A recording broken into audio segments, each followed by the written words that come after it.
Hello friends, आज लेके आए हम आप लोगों के लिए बीए फर्स्ट सेमेस्टर 2023। आपका सब्जेक्ट क्या रहेगा? एजुकेशन यानी कि शिक्षा शास्त्र।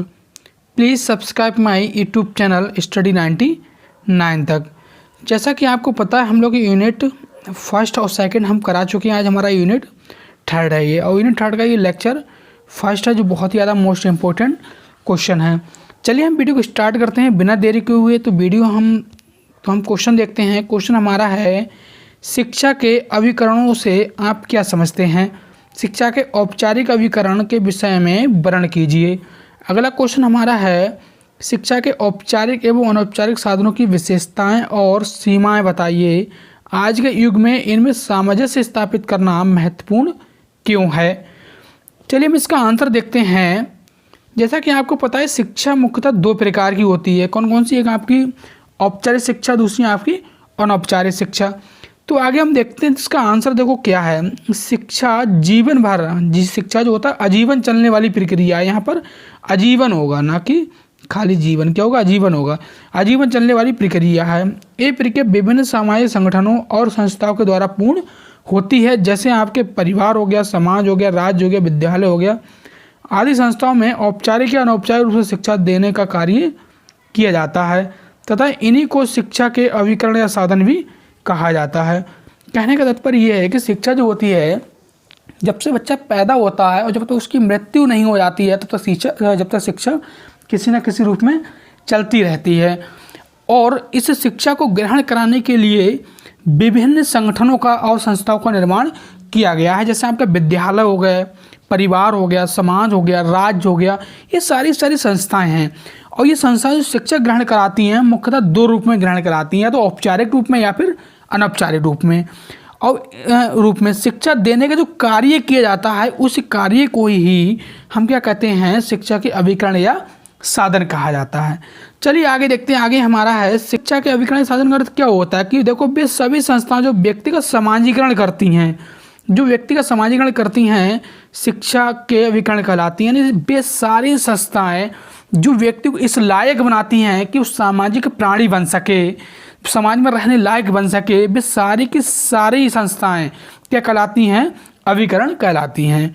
चलिए आगे बढ़ते हैं। आगे हमारा है, देखो, अभिकरण शब्द के अंग्रेजी एजेंसी का हिंदी रूप है। यदि हम बात करते हैं एजेंसी, तो एजेंसी जो है, इसका हिंदी रूप क्या होगा? अभिकरण होगा। क्या है इसका? अभिकरण है। और एजेंसी का अर्थ क्या होता है? एजेंट का कार्य। और एजेंट का कार्य जो होता है, वो प्रभाव डालने वाला होता है। किसी भी कंपनी का जो कोई एजेंट होगा, तो वो उस कंपनी के लिए इस प्रकार कार्य करेगा कि उस कंपनी का क्या एक अच्छा प्रभाव डालेगा कि हमारी कंपनी बहुत ही अच्छी है। अतः बालक पर शैक्षिक प्रभाव डालने वाले तत्व, कारण, स्थान या संस्थाएं शिक्षा के अभिकरण हैं। चलिए आगे देखते हैं। आगे हमारे मनोवैज्ञानिक हैं बी.डी. भाटिया के अनुसार। बी.डी. भाटिया क्या कहते हैं कि समाज में शिक्षा के कार्य को करने के लिए अनेक संस्थाओं का विकास किया गया है। इन्हीं संस्थाओं को ही हम शिक्षा का अभिकरण भी कहा जाता है। चलिए आगे बढ़ते हैं। आगे हमारा है, शिक्षा के अभिकरणों या साधनों का वर्गीकरण। शिक्षा के अभिकरणों के साधनों का वर्गीकरण दो रूप में किया गया। किस किस में? औपचारिक या अनौपचारिक अभिकरण। दूसरा है सक्रिय और निष्क्रिय अभिकरण। अब देखो आगे हम देखते हैं। सबसे पहले हम देखेंगे औपचारिक अभिकरण। देखो औपचारिक अभिकरण क्या होता है? औपचारिक अभिकरण या साधन जिसे बोलते हैं, शिक्षा के वे सभी अभिकरण जिनका विधान कोई समाज सोच समझकर शिक्षा के लिए ही उपयोग करता है, जैसे विद्यालय हो गया, पुस्तकालय हो गया, वाचनालय हो गया आदि। इनमें केवल विद्यालय ही इस श्रेणी में आता है कि विद्यालय में शिक्षा के उद्देश्य, पाठ्यचर्या और शिक्षण विधियां सब कुछ पहले से ही निश्चित होती हैं। यहाँ विशेष योग्यता प्राप्त व्यक्तियों की देख रेख निर्देश में बालक शिक्षा प्राप्त करता है। इन अभिकरणों में शिक्षा सुनियोजित ढंग से दी जाती है। यानी कि कहने का तात्पर्य ये है कि औपचारिक अभिकरण वे होते हैं, औपचारिक साधन वे होते हैं जो शिक्षा के वे सभी अभिकरण जिनका विधान समाज का कोई भी व्यक्ति सोच समझकर शिक्षा के रूप में ही उपयोग करता है। जैसे विद्यालय हो गया, विद्यालय का उपयोग हम किस प्रकार करेंगे? सिर्फ बच्चों को पढ़ाने के लिए करेंगे? सही है। बच्चों को पढ़ाने के लिए करेंगे, पुस्तकालय हो गया, पुस्तकालय का उपयोग किस किस मतलब के लिए हो सकता है, वहाँ बच्चे पुस्तकालय में बच्चे क्या कर सकते हैं, वहाँ बैठकर पढ़ सकते हैं, शिक्षा ग्रहण कर सकते हैं। इसलिए वाचनालय आदि में केवल एक विद्यालय, इन सब में तीनों में से केवल एक विद्यालय ऐसा संस्था है जो पहले से ही अपने उद्देश्य को, अपने पाठ्यचर्या को और शिक्षण विधियाँ सब कुछ पहले से ही निश्चित होती हैं। सही है। यहाँ जो व्यक्ति पढ़ाते हैं, यहाँ जो व्यक्ति पढ़ाते हैं, जो बच्चों को शिक्षा ग्रहण कराते हैं, वो बहुत ही योग्यता प्राप्त व्यक्ति होते हैं। उनकी देख और निर्देशन में ही बालक क्या करते हैं, शिक्षा ग्रहण करते हैं। इन अभिकरणों में शिक्षा सुनिश्चित ढंग से दी जाती है। जो संस्थाएं हैं इनमें शिक्षा क्या दी जाती है, एक सुनिश्चित ढंग से दी जाती है, एक अच्छी तरीके से दी जाती है। चलिए आगे बढ़ते हैं। आगे हमारा है औपचारिक अभिकरणों की विशेषताएं। देखो औपचारिक अभिकरणों की निम्न विशेषताएं हैं। देखो, समाज और राज्य अपने निश्चित उद्देश्यों की प्राप्ति औपचारिक उपकरणों द्वारा करता है। कोई भी समाज और राज्य का व्यक्ति है, वो उसके जो उद्देश्य है उसकी प्राप्ति किसके द्वारा करता है, औपचारिक अभिकरणों के रूप में करता है। जैसे किसी व्यक्ति को इंजीनियर बनना है तो पहले पढ़ाई कहाँ करेगा, विद्यालय में पढ़ाई करेगा। वो अपने उद्देश्य को प्राप्त किस प्रकार कर सकता है, विद्यालय में जाकर कर सकता है। विद्यालय में शिक्षा ग्रहण करने के बाद ही उसके उद्देश्य होंगे उसको प्राप्त कर सकता है। दूसरा इसका देखो विशेषता क्या है, इसका प्रमुख उद्देश्य व्यक्ति को शिक्षा देना होता है। ये निश्चित नियमों का पालन करते हुए निश्चित स्थान व समय पर पूर्व निर्धारित पाठ्यक्रम के अनुसार शिक्षा देता है। देखो विद्यालय में क्या होता है, एक निश्चित स्थान होता है कि बच्चों को उसी स्थान पर जाना है। एक निश्चित समय होता है कि एक ही समय पर बच्चों को जाना है विद्यालय में, इतने समय तक विद्यालय में रहना है, ये सब्जेक्ट पढ़ने इतने बजे बच्चों को क्या हो जाएगा, अवकाश हो जाएगा। एक पूर्व निर्धारित पाठ्यक्रम होता है कि बच्चे को आज हम ये पढ़ाएंगे, और विद्यालय में एक पहले से पाठ्यक्रम निर्धारित होता है कि बच्चों को ये पाठ्यक्रम पढ़ाया जाएगा। तीसरा पॉइंट देखो आपका है औपचारिक अभिकरण से प्राप्त शिक्षा नियमित, सुसंगठित और व्यवस्थित होती है। ये शिक्षा के सक्रिय साधन है। इसमें शिक्षक और शिक्षार्थी आमने सामने रहते हैं, प्रत्येक अंतः क्रिया करते हैं। देखो विद्यालय एक ऐसी चीज़ है जिसमें स्टूडेंट और टीचर के आमने सामने होते हैं, जो एक दूसरे से वार्तालाप करते हैं, बातचीत करते हैं, क्वेश्चन पूछते हैं, आंसर उन्हें मिलता है। देखो जो औपचारिक शिक्षा में ही ऐसा होता है कि शिक्षक और विद्यार्थी आमने सामने होते हैं। चलिए आगे देखते हैं। आगे हमारा है औपचारिक अभिकरणों की सीमाएं। औपचारिक अभिकरणों का उद्देश्य सीमित होता है। जो औपचारिक अभिकरण जो होते हैं इनके जो उद्देश्य होते हैं वो सीमित होते हैं। जैसे विद्यालय का उद्देश्य क्या होता है, बच्चे को शिक्षित करना, उसे चारित्रिक बनाना, उसका चरित्र अच्छा करना, चरित्र का विकास करना। सही है, ये सारे उसके उद्देश्य होते हैं। इसमें क्या होता है, सेकंड पॉइंट देखो, इसमें लचीलापन कम होता है, विद्यार्थी को अधिक स्वतंत्रता नहीं दी जाती है। विद्यालय में आपने देखा होगा कि बच्चे को एक हद तक स्वतंत्रता दी जाती है, या इतने टाइम तक आपको आना है, आपका लंच कितने टाइम तक का होगा, यानी कि इसमें जो लचीलापन कम होता है। विद्यार्थी को एक सीमित समय तक ही छूट दी जाती है, बिल्कुल स्वतंत्रता नहीं रहती है।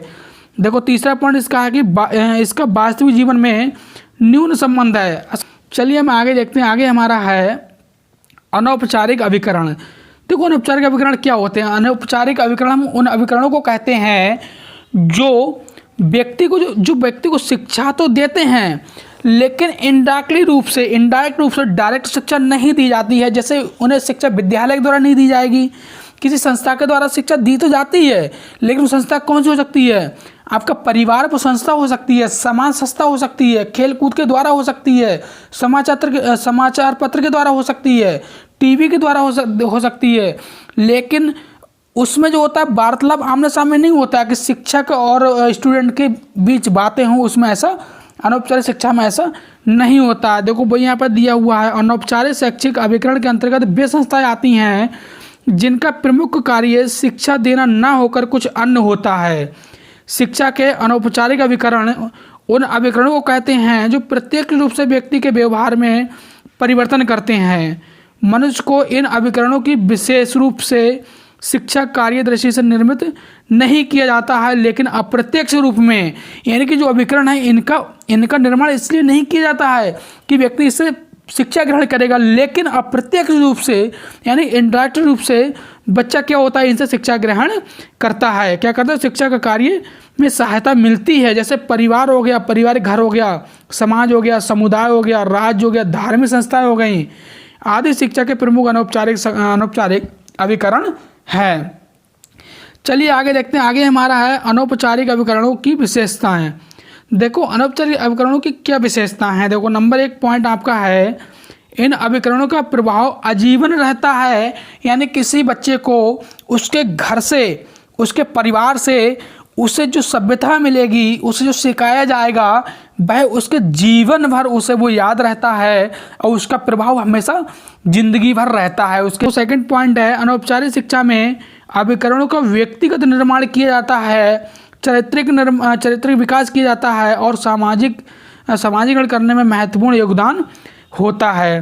देखो क्या होता है कि बच्चे को, अगर आपने देखा होगा कि आपके अड़ोस पड़ोस में कोई भी बच्चा है, यदि उसका आपके कहते हैं व्यक्तिगत विकास उसके घर के द्वारा होता है, उसके चरित्र का निर्माण सबसे पहले उसके घर के द्वारा होता है, उसके बाद विद्यालय के द्वारा होता है। तो यदि कोई बच्चा पहले से ही कैसा होगा, पहले से ही यदि कोई बच्चा अगर बाल अपराधी होगा और उसे बाद में आप विद्यालय भेज दो तो उसका बाल अपराधी खत्म नहीं होगा जल्दी। आगे देखो सामाजिकरण उसका घर से ही उत्पन्न होता है, विद्यालय में इतनी जल्दी नहीं हो पाएगा। क्योंकि सारे इसीलिए हम कह सकते हैं कि परिवार को प्रथम स्कूल कहा जाता है और माता पिता को पहला शिक्षक कहा जाता है। चलिए आगे पॉइंट देखो। तीसरा पॉइंट हमारा है, इसमें जाने अनजाने में व्यवहारों, रुचियों और दृष्टिकोणों का निर्माण होता है। देखो आपको पता है जब किसी बच्चा को उसकी जो शिक्षा होती है परिवार के द्वारा या माता पिता, समाज, आस पड़ोस के द्वारा जब दी जाती है तो जाने अनजाने में उसका जो व्यवहार होता है वो अच्छा हो जाता है। क्योंकि परिवार उसे शिक्षा दे रहा है लेकिन उसके जो व्यवहार में जो परिवर्तन आता है उसके परिवार के द्वारा आता है। जिस प्रकार उसके परिवार में सबका व्यवहार होगा वैसे उसका होगा। तो ये उसकी जो रुचि है, रुचि में उसे इंटरेस्ट कहाँ से आएगा।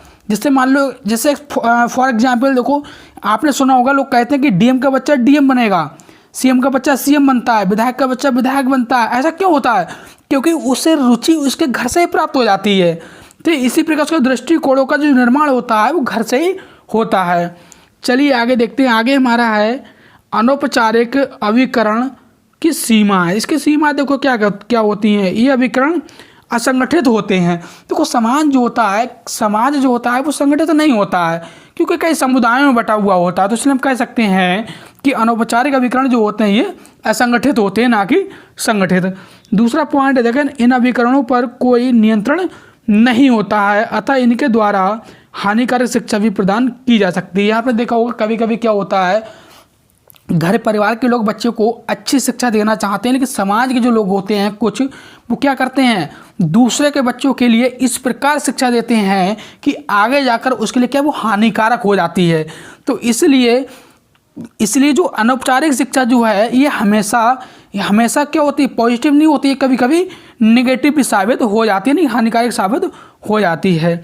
आगे देखते हैं। तीसरा पॉइंट हमारा है, कभी कभी इन अभिकरणों के द्वारा बालकों में ऐसी बातों का विकास हो जाता है जो उसके लिए, यानी किसी बच्चों के लिए, समाज के लिए और राष्ट्र के लिए हानिकारक सिद्ध होती है। कभी कभी अनौपचारिक जो अभिकरण होते हैं इनके द्वारा इस प्रकार की शिक्षा बच्चों को ग्रहण करा दी जाती है कि वह उस बच्चे के लिए जिसने वो शिक्षा ग्रहण की है, जिस समाज में निवास कर रहा है उस समाज के लिए और जिस राष्ट्र में वह रह रहा है उस राष्ट्र के लिए, सबके लिए क्या शिक्षा, वो हानिकारक शिक्षा हो जाती है, यानी कि वो शिक्षा घातक सिद्ध होती है। चलिए आगे देखते हैं। आगे हमारा है सक्रिय और निष्क्रिय अभिकरण। देखो सक्रिय अभिकरण में बच्चा जो शिक्षा ग्रहण करता है वह शिक्षा द्विमुखी प्रक्रिया होती है, जिसमें क्या होता है कि जिसमें शिक्षार्थी और शैक्षिक अभिकरण के मध्य क्रिया प्रतिक्रिया चलती रहती है। जैसे कोई बच्चा है यदि एक दूसरे के साथ क्या होता है, प्रभावित हो जाता है। जैसे उदाहरण के लिए हम कहते हैं परिवार हो गया, आपका विद्यालय हो गया, समुदाय हो गया, खेल हो गया, समूह हो गया, क्लब हो गया आदि शिक्षा क्या होता है, शिक्षा के सक्रिय अभिकरण है ये। दूसरा आपका है निष्क्रिय अभिकरण। निष्क्रिय अभिकरण देखो क्या होता है कि इसमें निष्क्रिय अभिकरण की अगर हम बात करते हैं इसमें क्या होता है, देखो कंप्यूटर हो गया, क्योंकि कंप्यूटर हो गया ये निष्क्रिय अभिकरण है। ये टीवी हो गई, यहाँ की रेडियो हो गया, चलचित्र हो गया, समाचार पत्र हो गया, पुस्तकालय हो गया, संग्रहालय हो गया, प्राणी उद्यान हो गया। ये क्या निष्क्रिय अभिकरण है ये शिक्षा के, सही है। चलिए आगे देखते हैं, शिक्षा के औपचारिक तथा अनौपचारिक अभिकरणों में सामंजस्य स्थापित करना क्यों महत्वपूर्ण है। प्रत्येक रूप से शिक्षा की व्यवस्था करने वाले अभिकरण औपचारिक तथा अप्रत्यक्ष रूप से सहयोग देने वाली अभिकरण अनौपचारिक शिक्षा कहलाते हैं। देखो, जो बच्चे को शिक्षा देने के लिए प्रत्यक्ष रूप से कार्य किया जाता है वो हमारा औपचारिक शिक्षा होती है, और जिससे बच्चा अप्रत्यक्ष रूप से यानी कि अप्रत्यक्ष रूप से शिक्षा प्राप्त करता है वो हमारे अनौपचारिक अभिकरण होते हैं। हमने आपको क्या बताया, देखो औपचारिक अभिकरण क्या क्या होते हैं। विद्यालय हो गया, आपका विद्यालय हो गया, परिवार भी आ जाता है इसमें, राज्य आ जाते हैं आपके लिए। तो ये संस्था सारी क्या है, ये आपके औपचारिक हैं। और दूसरा देखो अनौपचारिक क्या हो गए, देखो आपके टीवी हो गया, अखबार हो गए, आपके क्या हो गए, टीवी हो गया, अखबार हो गया, परिवार हो गया, समाज हो गया। ये सारे अनौपचारिक अभिकरण हैं, साधन हैं बच्चे को शिक्षा ग्रहण कराने के। देखो, बालक परिवार समुदाय आदि से होता हुआ विद्यालय में प्रवेश करता है, परंतु विद्यालय अपने उद्देश्य में तब तक सफल नहीं हो सकता जब तक उसे परिवार, समुदाय, राज्य का सहयोग प्राप्त ना हो। देखो, इसी प्रकार आगे भी कहा गया है, इसलिए कहा जा सकता है कि यदि बालक को पूर्ण रूप से शिक्षा ग्रहण करानी है तो उसे परिवार से लेकर विद्यालय तक पूर्ण करनी होगी, क्योंकि बालक सिर्फ परिवार के द्वारा भी शिक्षा पूरी नहीं कर सकता, केवल विद्यालय के द्वारा भी अपनी पूर्ण शिक्षा नहीं कर सकता। इसलिए कहा जा सकता है कि औपचारिक और अनौपचारिक शिक्षा में सामंजस्य स्थापित करना बहुत ही आवश्यक है। यानी कहने का तात्पर्य यही है कि बच्चा केवल परिवार से भी शिक्षा प्राप्त नहीं कर सकता और ना ही केवल विद्यालय से शिक्षा प्राप्त कर सकता है। यदि बच्चा को पूर्ण रूप से आपको शिक्षण करना है, शैक्षिक बनाना है, तो इसमें औपचारिक और अनौपचारिक यानी परिवार और विद्यालय दोनों का साथ लेना आवश्यक होगा। चलिए फ्रेंड्स, यदि वीडियो को पसंद है वीडियो को लाइक करें, कमेंट करें, शेयर करें। जय हिंद दोस्तों, वंदे मातरम।